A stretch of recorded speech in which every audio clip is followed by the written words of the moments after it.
नैमिषारण्य क्षेत्र में बड़े प्रेम से 88,000 शौनकादि ऋषि बैठे थे। बड़े बड़े यज्ञ अनुष्ठान करते। सबसे पहले कथा में स्थान की ही महत्ता है। इन ऋषियों ने भगवान श्रीमन नारायण से पूछा, हे प्रभु, ऐसी कोई जगह हमें बताइए जहां हम बिना किसी प्रभाव के आनंद से कथा सुन सके। कई बार हमारे पास जब कथा के आयोजन की जिज्ञासा आती है तो हम सदा एक बात कहते हैं, आपको जितना बड़ा करना हो कर लो, जितना छोटा करना है कर लो, ये कोई बड़ी बात नहीं है। बस हमारी एक ही भावना है कि जो आयोजन कर रहा है वो खुद बैठकर प्रेम से कथा सुन सके। इतना फैलाओ। तो कई बार होता यह है कि फैला इतना दिया जाता है कि बेचारे ने जिसने खर्चा किया वही, उसी को कुछ नहीं मिला। उसको खुद ही को नहीं मालूम कि भागवत जी में हुआ क्या महाराज। सारी जनता ने आनंद लिया, वही नहीं ले पाए। इसलिए भैया परीक्षित तो एक मुख्य होता ही है ना।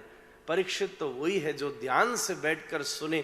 तो चाहे कितना भी फैला लो, चाहे कितना भी छोटा कर लो, पर परीक्षित स्वयं ध्यान से सुन सके, यही स्थान की महत्ता है। तब भगवान ने अपने सुदर्शन चक्र को भेजा, इसके पीछे पीछे जाओ। सुदर्शन के पीछे पीछे ऋषि गए। एक स्थान पर जाकर सुदर्शन जी रुक गए, अपनी नोक को उन्होंने टेक दिया। उसी स्थान का नाम नैमिषारण्य पड़ा। वहां 88,000 शौनकादि ऋषियों ने बड़े प्रेम से तप किया। उसी सभा में एक दिन चलते हुए शौनकादि ऋषि के बीच में श्री सूत जी पधारे। वृद्ध उनका दिव्य शरीर, शौनक भी बड़े वृद्ध से। पुराणों में वर्णन है उनकी भौं तक के बाल सफेद हो गए, इतना वृद्ध था शरीर। और सूत जी की अवस्था युवा थी, पर वृद्ध शौनक भी आते हुए सूत जी को देखकर प्रणाम करते हैं, क्योंकि भारतीय विज्ञान आयु वृद्ध को वृद्ध नहीं मानता, ज्ञान वृद्ध को वृद्ध मानता है। आसन देकर बिठाया। प्रणाम करके शौनकादि ऋषियों ने कहा, प्रभु हमने बड़े वर्षों से यज्ञ तप व्रत सब कर लिए, आप तो हमें अब कुछ ऐसा साधन बताओ, हम थक गए सब करते करते।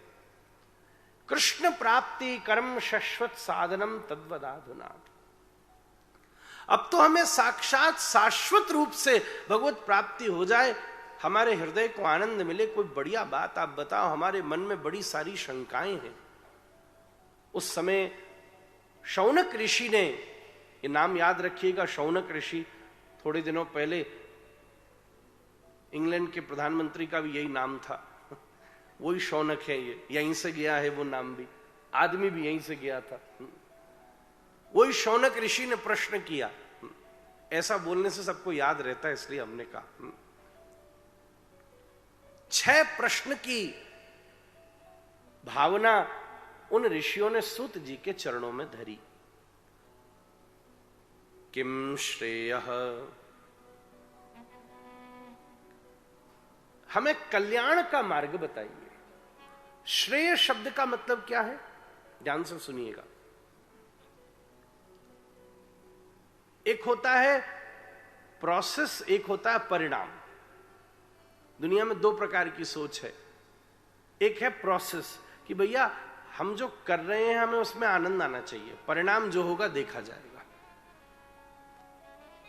एक तो ये विचारधारा है, जो खाना है खाओ, जो पीना है पियो, जो करना है करो, बाद में जो होगा देखा जाएगा, किसको पता कल किसने दिखाया। अभी तो आनंद आ रहा है ना, अपनो काम बन तो बाढ़ में जाए जन तो। क्या करना, किसको पता। अभी तो हम ठीक है ना, मस्त रहो। अब स्वाद के लिए कुछ भी खा रहे हो, कुछ भी पी रहे हो, कुछ भी कर रहे हो, अभी तो आनंद आ रहा है, पर परिणाम क्या है, संबंध खराब हो रहे हैं।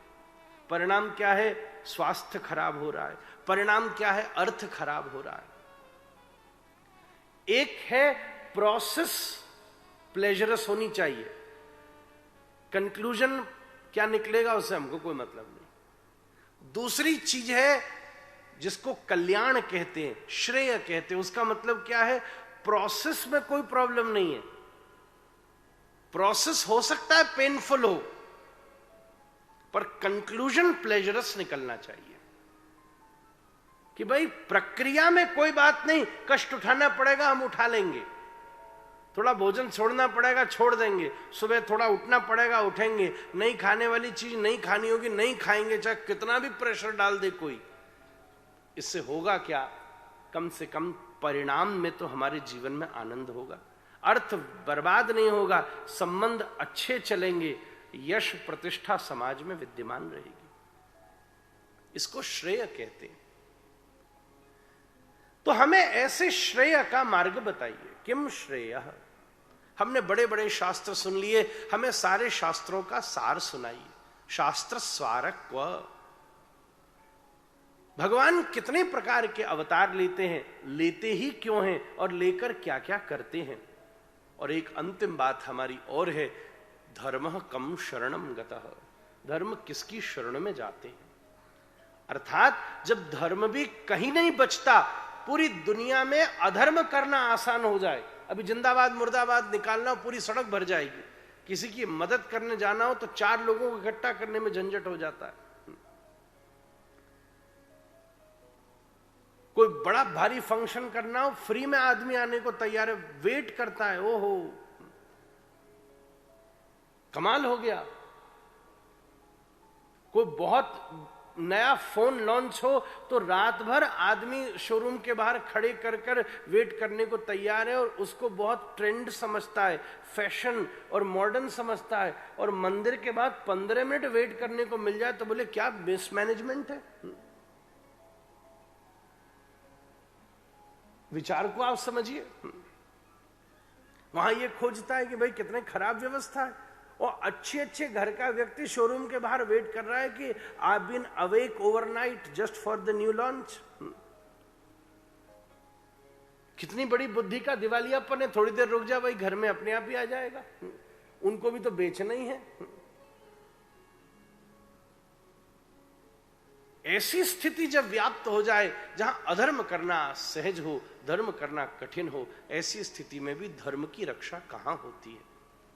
इस प्रकार कुछ प्रश्न किए शौनक आदि ऋषियों ने। सूत जी बड़ी विनम्रता से, अभी कथा मैंने आपको ध्यान रखना 3 घाटों पर चल रही है। पहले मंगलाचरण हुआ, फिर एक घाट पर जाएंगे, दूसरे पर जाएंगे, तीसरे पर जाएंगे, और फिर सब घाटों से मिलकर के कथा आगे चलेगी।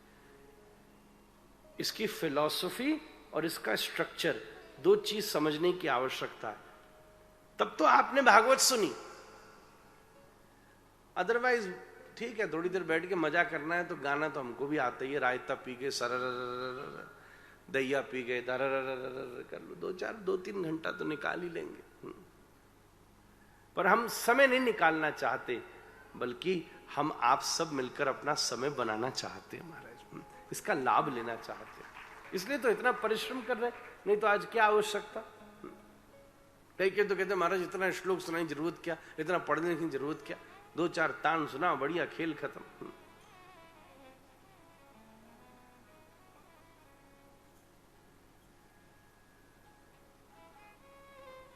अभी तो मुझे पहला दिन था, कोई बात नहीं, पर कल कुछ लोग पूछ रहे थे महाराज आपका स्किन केयर रूटीन क्या है। मैंने कहा भैया ये मत पूछो भाई। हाँ, चेहरा तो मन का दर्पण होता है, मन जितना साफ होगा चेहरा उतना चमकदार होगा।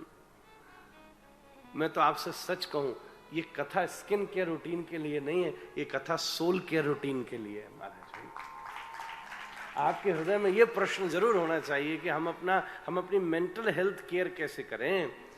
स्किन तो कितनी भी केयर कर लो, एक दिन पपड़ी निकल ही जाएगी महाराज। एक दिन बैगन की तरह चिकने थे, एक दिन बैगन का भरता बनी जाएगा। सोल केयर रूटीन सीखने की बड़ी बात है, फिर देखो क्या आनंद आता है।